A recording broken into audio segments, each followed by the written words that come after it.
مار کی آنے والی ایپیسوڈ بہت ہی زیادہ دلچسپ ہونے والی ہیں، کیونکہ آنے والی ایپیسوڈ میں جب فائز کو حریم کی سچائی کا علم ہوتا ہے تو فائز حریم سے معافی مانگنے جاتا ہے، لیکن حریم فائز کو کسی صورت معاف کرنے کے لیے تیار نہیں ہوتی اور فائز سے کہتی ہے تم میری خوشیوں کے قاتل ہو، میں تمہیں کیسے معاف کر دوں؟ تمہیں اوروں کی باتوں پر یقین آ گیا اور اس وقت میری باتیں کوئی حیثیت نہیں رکھتی تھی۔ فائز حریم سے کہتا ہے مجھ سے بہت بڑی غلطی ہو گئی ہے حریم، تم اگر مجھے معاف نہیں کرو گی تو میں شاید خود کو کبھی معاف نہ کر سکوں، لیکن فائز کی باتوں کا حریم پر ذرا اثر نہیں ہوتا۔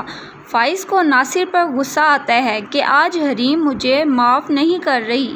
کہکشاں بیگم جب اپنے بیٹے کو ٹوٹا ہوا دل دیکھتی ہیں تو اسے بھی سمجھ نہیں آتی کہ وہ اب فائز اور حریم کو کس طرح ایک کرے۔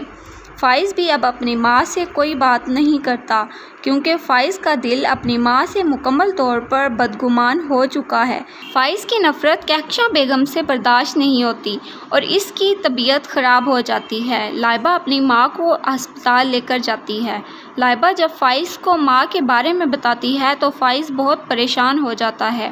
کہکشاں بیگم کو جب ہوش آتا ہے تو وہ لائبہ سے کہتی ہے حریم کو بلاؤ، میں نے اس سے معافی مانگنی ہے۔ جب لائبہ حریم کو بتاتی ہے تو حریم کہکشاں بیگم کے پاس آ جاتی ہے۔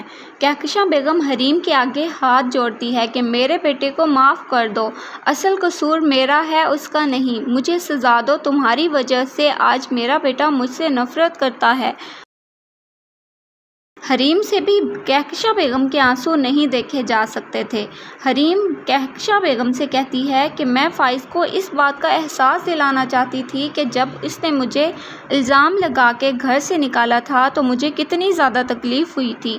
لائبہ بہت خوش ہوتی ہے کہ حریم نے امی کو معاف کر دیا، اب حریم اور فائز بھائی کب ایک ہوں گے۔ حریم دوسری طرف جب ناصر کے پاس جا کر اسے یہ کہتی ہے کہ میں نے تمہارے خلاف مقدمہ درج کر لیا ہے، اب تم حوالات میں پسو گے، میں تمہیں ایسا سبق سکھاؤں گی کہ کیسے کسی کی بیٹی کے ساتھ کسی کی عزت خراب کی جاتی ہے۔ وہ ناصر کو کہتی ہے کہ تم نے پیسوں کی وجہ سے میرا گھر خراب کر دیا۔ ناصر اس کی باتیں سن کر ڈر جاتا ہے، خوف میں آ جاتا ہے۔ دوسری طرف جب ناصر کی ماں یہ خبر سنتی ہے تو اس کی بھی طبیعت بہت زیادہ خراب ہو جاتی ہے اور وہ مر جاتی ہے۔ حریم سے معافی مانگتا ہے، لیکن حریم اسے کسی صورت بھی معاف کرنے کو تیار نہیں ہوتی۔